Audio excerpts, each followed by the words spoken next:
Hello and welcome to Glide by Prep Eve.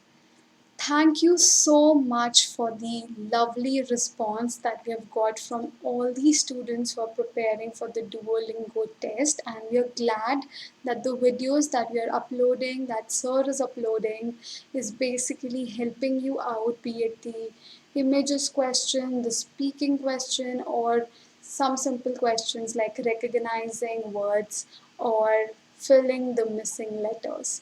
In this video, I will be particularly talking about one of the most common questions that have been asked to me and which is related to the Duolingo test. So, the very common question that I have come across is that how is the Duolingo test marked or scored? We all know how it is done in the IELTS test. We are very clear how you're marked in your listening test, in your reading test, and also we have the parameters for writing and speaking. But what about the Duolingo test? There's so much of ambiguity around it, there's so much of vagueness. So I thought I'll just create a short, tiny video that will take care of this particular question. So first of all, as soon as you open the Duolingo English site, here this particular thing, if you click on for test takers, you will see that uh, there'll be a drop down and the last column would suggest FAQ. So FAQ is frequently asked questions. So whenever you have a doubt, instead of listening to rumors or staying confused, it is better that you click on this FAQ button, and then these are the list of questions that you can go through. Start reading all these questions, and if you still have any questions, you can email it to us, or you can email them to us, or you can basically WhatsApp them to us, and we will make videos to help end those confusions. So the question that I'm taking up right now is, how is the Duolingo English test scored?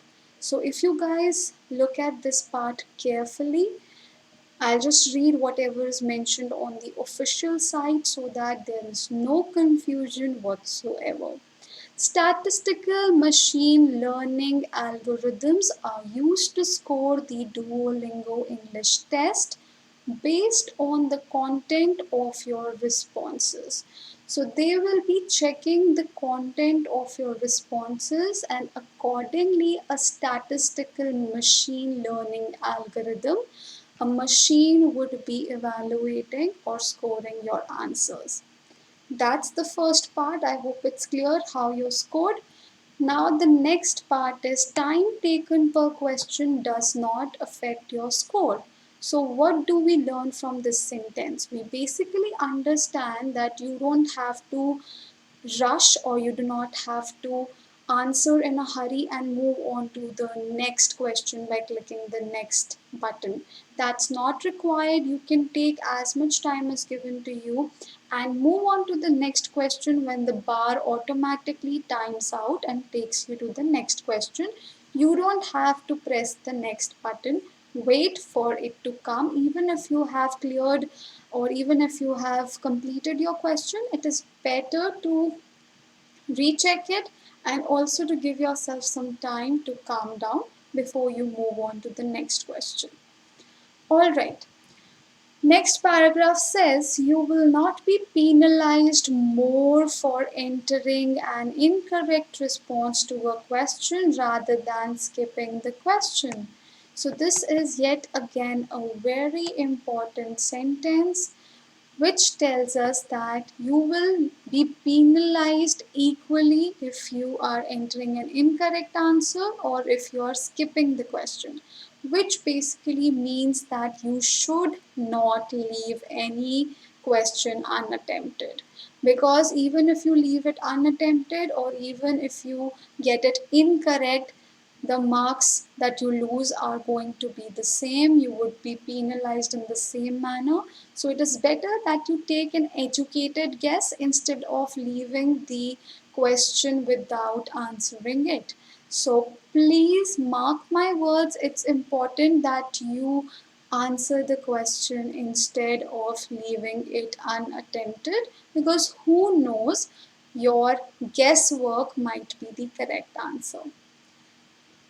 For C test questions, you will receive the same score for a blank or an incorrect response. This is exactly what I mentioned, that if you leave the answer blank or write an incorrect response, the marks that you get or the score that you get are going to be the same. For listen transcription questions, you will be penalized more for omitting words than mistyping the word. Okay, now let's understand this sentence. Please read it again with me. For the questions in which they're asking you to listen and in which they're asking you to transcribe the questions, you will be penalized more for omitting a word. So, what they're trying to say is, in the listening question, when they're asking you to listen to the sentence that they say and type it, if you omit a word or if you miss out on a word, in that case, you would be penalized more than mistyping the word. So, what they're trying to say is, it is better to make a spelling mistake than to not write the word. Okay, I'll repeat this part, it's slightly tricky. What they're saying is, in the listening questions, when you have to listen and type the answer or type the sentence that the audio is saying, you basically have to write everything, mention all the words and spell them correctly. However, if you're unsure about the spelling of a word that has been mentioned in the audio, it is better to misspell it rather than removing the word altogether or omitting the word, because if you omit the word from your typing, that will make you score lesser than if you misspell the word. Okay, so better है कि आप गलत word लिखो, गलत spelling लिख दो, but do not remove the word. ऐसा मत करना कि वर्ड ही ना लिखो जो आपने सुना है. So I hope you've understood. So this is how they're going to evaluate you. This is from the official website. I have not come up with the scoring myself. So I have told you exactly what's mentioned on the website. And as I've mentioned earlier, if you have any doubts with respect to questions like how long do I have to take the Duolingo English test after I pay for it, or if you don't have the ID type listed in the Dropbox, or if you do not know which ID or photo proof to show, or can you wear headphones or earbuds, all these questions are listed on the website to make it easier for you to understand the nuances of the test and the technicalities. So please go through them. This was one of the questions that most of the students wanted to know the answer to. So I thought I'll just make a video and clarify your doubts related to how this test is scored. If you want any other questions to be solved or any other queries to be discussed, you can list them down in the comment section below, and we would be more than happy to take it up and help you out. Apart from that, keep watching the videos that are being posted on the channel.